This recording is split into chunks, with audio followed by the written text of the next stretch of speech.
Pero a vosotros los que oís os digo, amad a vuestros enemigos, haced bien a los que os aborrecen, bendecid a los que os maldicen y orad por los que os calumnian.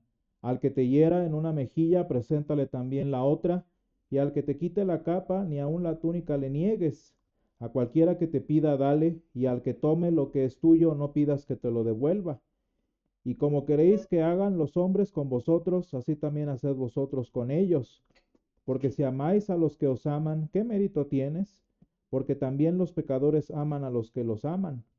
Y si hacéis bien a los que os hacen bien, ¿qué mérito tenéis? Porque también los pecadores hacen lo mismo. Y si prestáis a aquellos de quienes esperáis recibir, ¿qué mérito tenéis? Porque también los pecadores prestan a los pecadores para recibir otro tanto. Amad pues a vuestros enemigos y haced bien y prestad, no esperando de ello nada, y será vuestro galardón grande, y seréis hijos del Altísimo, porque Él es benigno para con los ingratos y malos. Sed pues misericordiosos, como también vuestro Padre es misericordioso. No juzguéis y no seréis juzgados, no condenéis y no seréis condenados, perdonad y seréis perdonados, dad y se os dará, medida buena, apretada, remecida y rebosando, dará en vuestro regazo, porque con la misma medida con que medís os volverán a medir. Señor, esta es tu palabra y tu palabra es verdad. Santifícanos en tu verdad, te lo pedimos. Amén. Hermanos, estamos en el penúltimo domingo de de esta segunda estación larga del año. Y precisamente dentro de 8 días será el domingo de transfiguración, con el que cerramos el ciclo de la Epifanía y de la manifestación visible de nuestro Señor al mundo. Y justamente es muy interesante que el Señor, antes de esta visión de su santidad y de su gloria como Hijo de Dios, eh, nos presente a través de nuestro calendario la situación del mundo en el que vivimos y su relación con nosotros los cristianos. Que como ustedes verán allí en el epígrafe, en el versículo 27 de San Lucas 6, que es nuestro pasaje de hoy, dice el amor hacia los enemigos y la regla de oro. Y es muy interesante, hermanos, que vean ustedes allí la descripción de lo que el Señor nos instruye a nosotros como cristianos para hacer, del estilo de vida que el Señor nos hace partícipes y de la forma en la que, por ejemplo, debemos afrontar o debemos abordar la situación humana en la que estamos. Y una cosa muy interesante, hermanos, es que cuando el Señor nos describe esto que estamos leyendo, luego nos damos cuenta que nuestra ciudadanía no es de este mundo. Y luego nos damos cuenta que aunque estamos en el mundo, no somos del mundo. Y muchas veces, hermanos, pues ahora sí, para mal nuestro, el mundo que nos rodea lo sabe. Y lo sabe muy bien. Al grado que sabiéndolo tan bien, lo que nos corresponde a nosotros entonces es vivir lo que el mundo tiene para nosotros. Y no sé si ustedes se han dado cuenta, hermanos, pero esta descripción de la vida que debemos llevar como cristianos no es muy beneficiosa, especialmente si estamos rodeados por el tipo de personas por el que estamos. Y no es mucho para nuestro beneficio, al contrario, especialmente como les decía, si el mundo lo sabe. Vean lo que dice. Empezamos muy difícil y luego nos vamos también a lo problemático. Empezamos difícil y nos vamos a lo problemático. Dice el versículo 27, amad a vuestros enemigos, haced bien a los que os aborrecen. Y ahorita regresamos a ese respecto porque es como la introducción de resumen de todo lo que viene más adelante. Bendecid a los que os maldicen, orad por los que os calumnian. Y hermanos, entre paréntesis, por si a alguien no le queda claro, la intención del Señor Jesús, cuando decimos orar y bendecir a los que nos maldicen y calumnian, no es orando los salmos de victoria de David. No es orando las peticiones que hacía David en su sufrimiento humano, en donde él pedía que nuestro Dios destruyera a los enemigos. Ese no es a lo que se refiere el Señor Jesús. Y fíjense, muy interesante, y esto es a lo que iremos más adelante, precisamente porque es Jesús y no David el que lo está diciendo, ya no es necesario de alguna manera, hermanos, que los cristianos pidamos por la libertad y por la justicia que del Señor descienda contra nuestros enemigos. Ya cambió la historia. En tiempos de David tenía un propósito. En tiempos de los salmos y de las guerras del pueblo de Israel tenía un propósito y sin embargo nosotros ese propósito ya está cumplido. Y nuestra vida es distinta a la de David.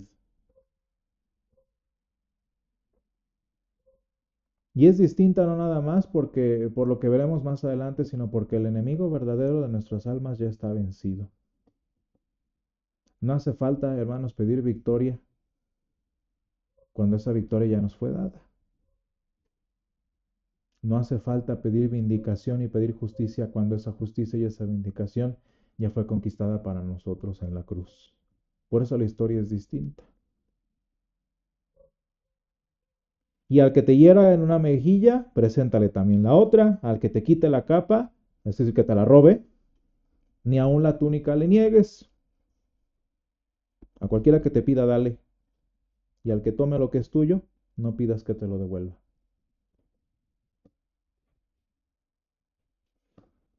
Y hermanos, este pasaje es interesante de muchas maneras porque nos hace vivir y nos lleva a vivir una vida cristiana que los autores de los himnos que cantamos hoy llegaron a entender quizás por malas o buenas experiencias. Y hermanos, una cosa que decía un hombre por ahí que el otro día incluso lo refería yo, preguntándole a mi mamá sus palabras exactas, decía por allí que mientras haya protestantes, nunca va a faltar techo ni dinero. Si algo así, no, nunca va a faltar. ¿Por qué, hermanos? Pues porque eso es como debe ser. Y hermanos, es muy triste y muy difícil que en nuestra vida cristiana pues tengamos que llegar a vivirlo esto de una u otra manera. Y no sé si ustedes recordarán muchas instancias, pero de pura entrada les puedo decir que en mi familia, una familia de cristianos y de ministros de generaciones, este ha sido el común denominador de nuestra experiencia familiar. El despojo, al grado que no hemos tenido nada. Y han despojado desde generaciones, terceras generaciones, segundas generaciones, primera generación. Y es muy interesante, hermanos, que el Señor nos dice que no peleemos en los juzgados. Una versión muy bíblica, hermanos, de lo que mi abuelita en su entender como mujer decía, déjaselos, es lo único que tienen. Ella le decía a sus hijos. Porque nosotros como chiquitos, y estoy hablando, ella le decía a sus hijos, ¿verdad? Ya aplicándolo a mi generación, eh, desde niños aprendíamos que cuando llevábamos juguetes al templo era para compartirlos. Cuando llevábamos juguetitos a la iglesia o jueguitos o cosas así para la iglesia y un niño se lo quedaba, no vamos a pelearnos por recuperarlo.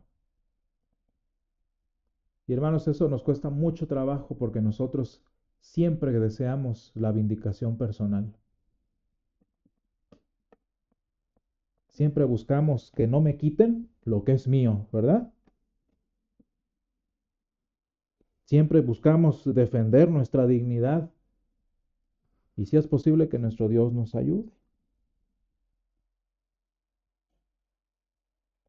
Y sin embargo el Señor Jesús nos dice que no. De manera, hermanos, que aun cuando en mi familia, estoy hablando de ellos porque pues, es el ejemplo que conozco, hemos sido despojados, hemos sido robados, hemos sido eh, estafados. Hay una cosa muy interesante, hermanos, que el Señor nos manda a hacer, a seguir haciéndolo y dejándonos. Hermanos, los cristianos no estamos tontos. No es que no nos demos cuenta. Digo, somos ingenuos, eso sí, pero tontos no. Y somos ingenuos porque funcionamos en un mundo distinto. en el que la confianza en nuestro Dios es la que marca nuestro paso a paso. Sin embargo, hay ocasiones en el que pues es evidente que me están haciendo mal y el Señor no me dice que me defienda. Ya se verán ustedes hablando de historia, ya verán ustedes lo fuera de lugar que estuvieron las cruzadas. ¿Qué anda haciendo el pueblo de Dios peleándose por un pedazo de tierra? Que se lo queden, en este caso el imperio islámico. ¿Qué hacen los cristianos financiando al Estado de Israel para recuperar el mismo pedazo de tierra? Que se lo queden quien quiera que se lo quede. Sin embargo, hermanos, digo que no estamos tontos e incluso lo que está diciendo el Señor tiene un propósito muy importante, que es el foco central de todo el pasaje que estamos viendo, todo lo que respalda detrás de esta flagelación a nuestra dignidad y a nuestras posesiones, y eso es el amor a los enemigos. Y hermanos, el amor a los enemigos es el que debe guiar y el que debe alentar nuestras acciones, incluso aquellas vindicativas. Porque hermanos, si las cruzadas fueron nada más por ganar y no por ganarse el corazón del imperio islámico, eso es venganza y no es justicia de nuestro Dios. Y porque si contrademandar es para recuperar lo robado y no para mostrarle al enemigo, al traidor, al usurpador que está mal, eso es venganza y no justicia. Y eso no es amar al enemigo.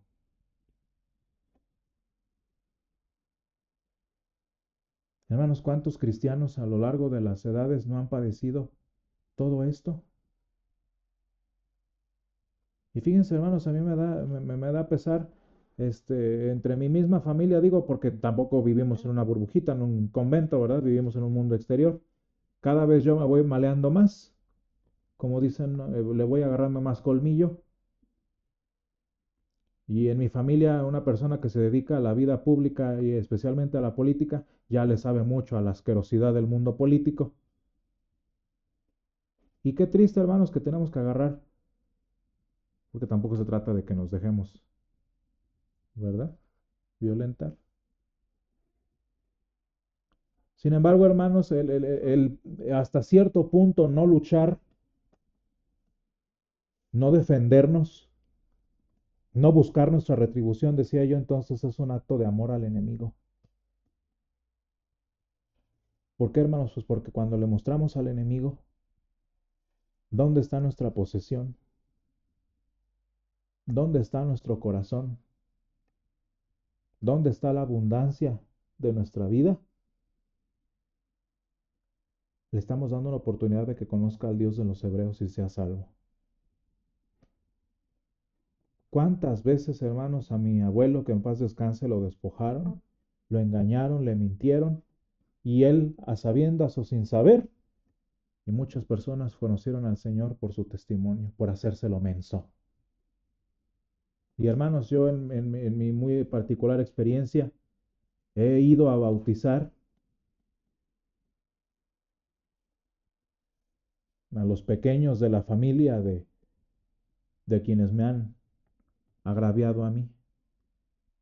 ¿Y qué creen, hermanos? Por ese amor al enemigo han habido almitas salvas para el Señor. Imagínense si uno se pusiera de digno.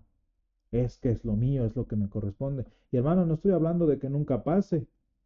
Por eso tenemos este pasaje y por eso es necesario que hablemos de esto, porque no es nuestra actitud natural.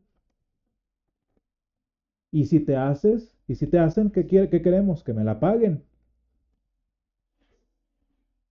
El asunto es que como cristianos el Señor nos lleva a preguntarnos, ¿es justicia o es venganza? ¿Es restitución o es destrucción? Porque eso es un aspecto muy importante, hermanos. Y fíjense bien curioso, entre los cristianos no hay préstamos. Entre los cristianos no hay negocios. Y ustedes saben que esas son las reglas que tenemos nosotros aquí, por ejemplo. ¿Por qué, hermanos? Pues porque yo quiero evitarle a mi hermano al que, por ejemplo, en este caso le hice un favor, que por sentirse presionado por regresármelo o algo así, se aleje del Señor.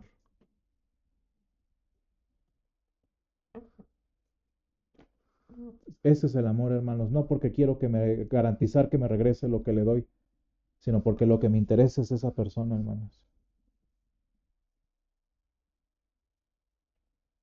Y es muy triste darnos cuenta que en todas partes del mundo, hermanos, en todos los lugares, la mayoría de los cristianos que son muertos por la persecución es porque los traicionan. La mayoría, estos son estadísticas históricas, de los cristianos que murieron en el circo romano es porque los traicionaron sus vecinos. Y lo muy hermoso de la vida y el testimonio de los santos mártires, hermanos, es que murieron siendo mártires, no caudillos. Qué distinto, ¿verdad?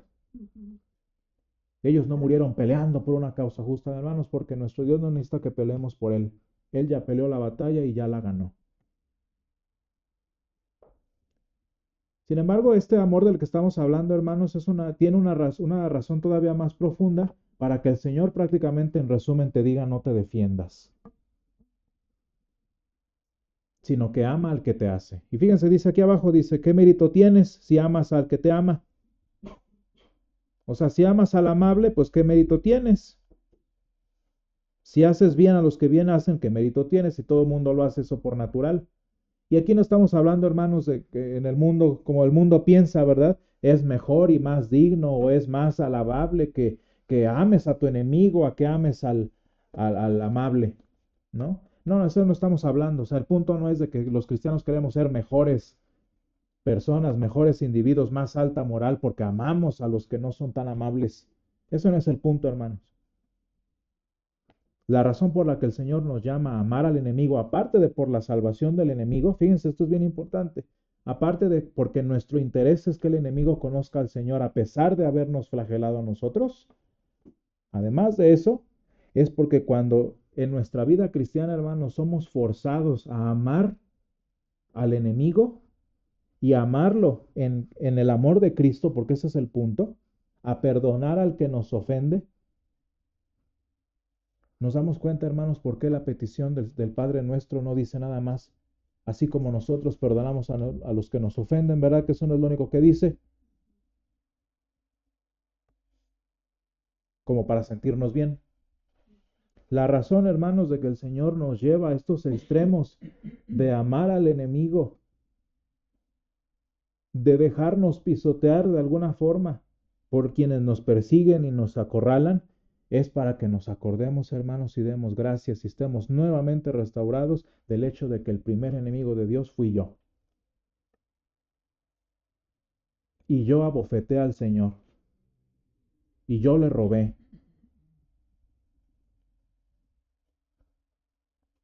Yo lo he estafado. Yo le he robado a mi Dios. Y aunque le doy de bofetadas, y aunque lo quito de en medio, ¿qué sigue haciendo el Señor, hermanos? Aun cuando le doy una bofetada a mi Dios, Él pone la otra mejilla. Y hermanos, si nosotros no entendemos esto en nuestra vida, con justa razón no esperes amar a tu enemigo. De muy justa forma no esperes lograr amar al que te persigue si tú te sientes la parte víctima.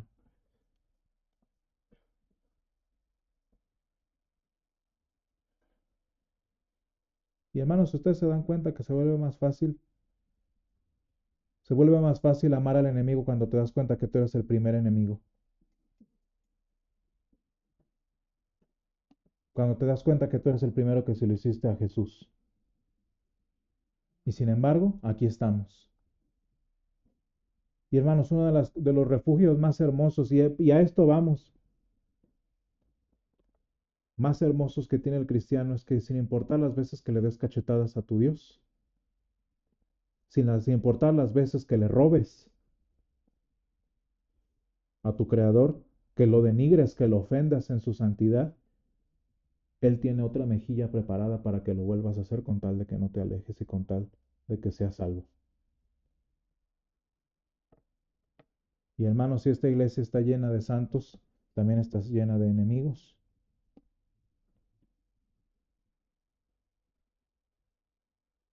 ¿Qué mérito tienes? Pues verdad, hermanos, ninguno. Sin embargo, cuando yo amo al enemigo, cuando esta actitud imposible y antinatural en mi vida sucede, hermanos, me doy cuenta que yo fui primero el enemigo de Dios. Y es una oportunidad más que el Señor me da de descansar en sus promesas a pesar de todo lo que he hecho contra Él.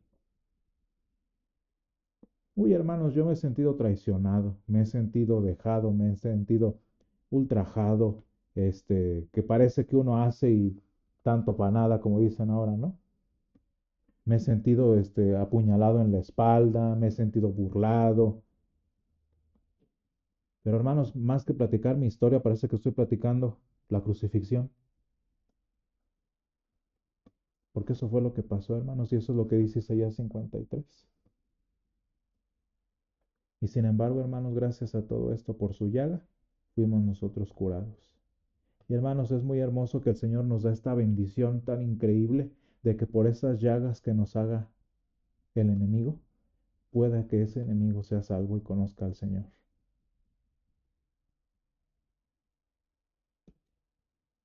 Y dice San Pablo, para mí el vivir es Cristo y el morir es ganancia. Sorbida es la muerte en victoria. ¿Dónde, oh sepulcro, tu aguijón? ¿Dónde muerte tu aguijón? ¿Dónde, oh sepulcro, tu victoria? Gracias, Señor, te damos porque nos llamas a amar a nuestro enemigo. Gracias te damos, Padre, porque nos llevas a vivir este estilo de vida antinatural, Señor, en el que a pesar de nuestro deseo de justicia, a pesar de nuestra necesidad de vindicación, Señor, tú nos llamas a sufrir por otros. Tú nos llamas, Señor, a ser flagelados por los que nos atacan, por los que nos traicionan, Señor, con tal de que en esa oportunidad, Señor, no solamente podamos recordar que tú nos amaste de la misma manera y nos amas y esperas por nosotros, sino que también, Señor, en el mejor de los casos, también la persona que nos ofende, Señor, pueda conocerte. Te pedimos, Padre, que la petición del Padre nuestro que pedimos siempre sea una realidad, Señor, y que ese mismo perdón con el que tú nos perdonas y nos restauras, Señor, lo podamos aplicar también a los demás. De manera, Señor, que así como tú nos atraes y nos das una oportunidad, incluso a pesar de nuestras actitudes y traiciones, Señor, también, Padre, las personas que no te conocen y que nos hacen daño, puedan tener una oportunidad adicional, Señor, de conocerte y de buscarte por testimonio nuestro, Señor. Ayúdanos a amar a nuestros enemigos, Señor, como tú nos amaste a nosotros cuando éramos enemigos de tu reino, Señor. Todo esto te lo pedimos en el nombre de Jesús. Amén.